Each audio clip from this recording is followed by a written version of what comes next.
In this video, I'll show you how to use the Gantt chart to build engaging reports in Power BI.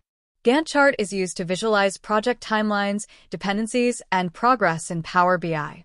First, load your project data into Power BI using Get Data. To build a Gantt chart, you need a few key columns: task name, start date, end date, percent complete, and optionally project name and dependencies. Make sure your start and end dates are set as date and percent complete is numeric. Next, add the Microsoft Gantt visual. Go to Get More Visuals, search for Gantt, and add the Microsoft Gantt chart to your report.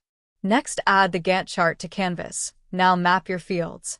Task name goes to task, start date to start date, end date to end date, percent complete to percent completion, and project name as parent to group tasks.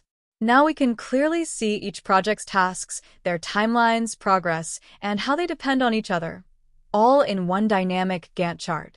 And that's it. You now have a dynamic Gantt chart in Power BI. Don't miss out on the opportunity to transform your data into actionable insights. Your learning journey doesn't have to end here. Subscribe now and explore more.